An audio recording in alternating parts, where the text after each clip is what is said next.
What if the very act someone was fired for turned out to be the thing that changed everything, not just for the people it helped, but for the person who did it?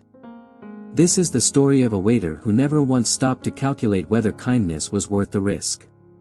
It is the story of a manager who confused cruelty with authority and power with righteousness.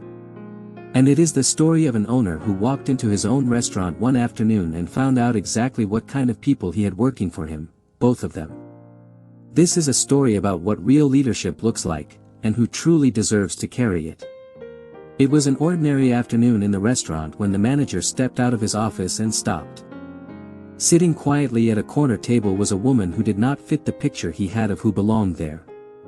She was homeless, her clothes worn, her bag old, her posture carrying the particular kind of tiredness that does not come from one bad night but from a long stretch of very hard living. She was eating her meal carefully, the way someone eats when they are genuinely hungry and genuinely grateful. The manager's face hardened immediately. He crossed the floor and leaned down close to her table, his voice low and tight. "What exactly do you think you are doing in here? Who gave you permission to sit here and eat?" The woman looked up at him calmly. "Sir, I paid for the meal." He did not respond to that. He turned and found the waiter who had served her and pulled him aside with the kind of authority that enjoys being watched. "Take that food and throw it in the trash outside." The waiter hesitated. "But sir, she paid for it." The manager's expression did not change. "People like her eat from the trash. That is where they belong. If I ever see you helping one of them again, you will be looking for a new job. Now do exactly what I said." The woman rose from her seat, her eyes filling with tears. "Please," she said quietly. "That was my last $6. The manager pointed at the door. "Get out before I call the police for trespassing." That night, long after the restaurant had closed and the manager had gone home, the waiter was finishing up the last of his closing duties. He stood in the back with a bag of unsold sandwiches, good food, freshly made food, food that had simply not been ordered that evening and would now be thrown away. He walked out through the side door toward the bins and stopped.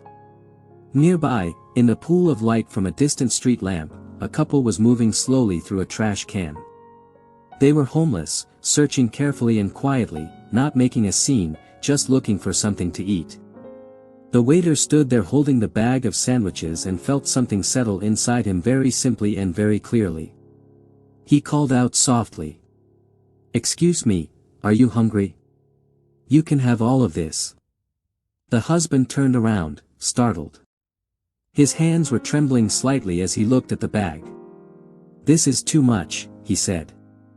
"We have no money at all. Can we maybe just take one?" The waiter shook his head and held the bag out. "Take everything. Share it with whoever needs it. And come back tomorrow night, I will give you whatever I have." The wife looked at him for a moment before she spoke. "Thank you," she said, and her voice was thick. "Kind people are so rare these days." The waiter walked back inside and finished closing up. He did not think of it as a brave decision.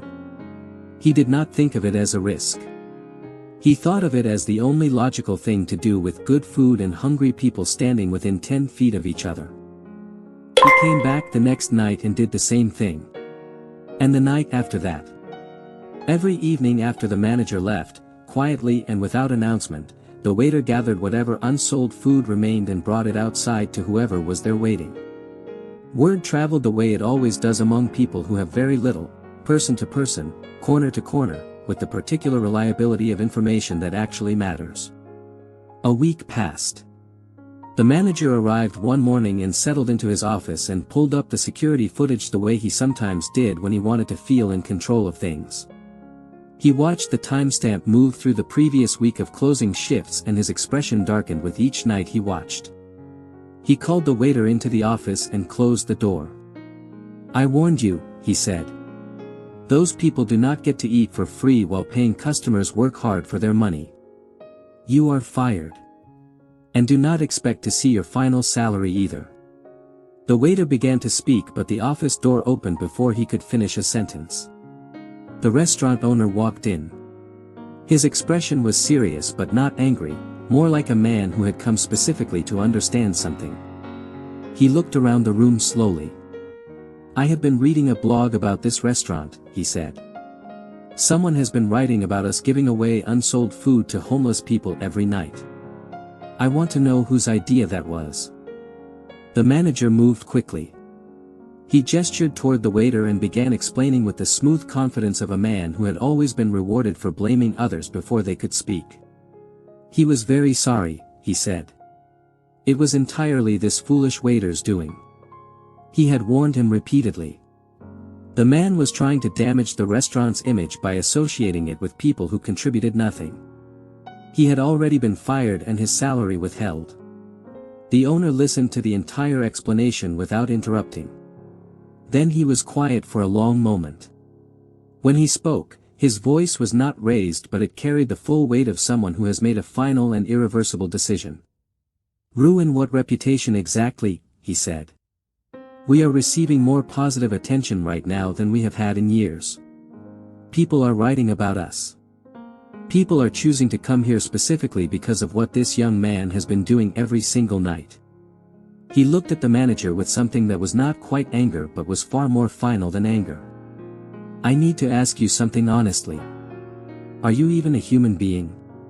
Because I am genuinely disappointed in everything I just heard from you. Collect your things and get out of my restaurant. You are finished here." He turned to the waiter and his expression changed entirely. "What you did was not just kind, it was brilliant. It reflected exactly the values I want this place to stand for. From today, you are my new manager."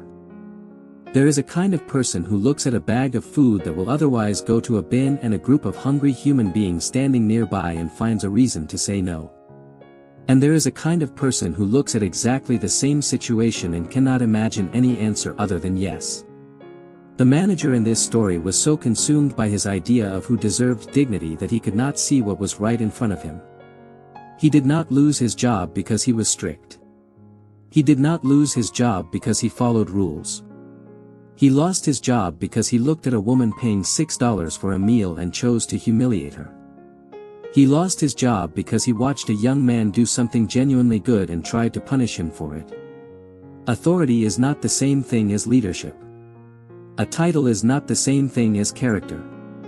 And the people who truly deserve to lead are almost never the ones fighting hardest to hold on to power, they are the ones quietly doing the right thing long after everyone else has gone home. Drop a heart if this story reminded you that goodness always finds its way to the surface. Share it with someone who needs to hear it. And subscribe for a brand new story every single week. We will see you in the next one.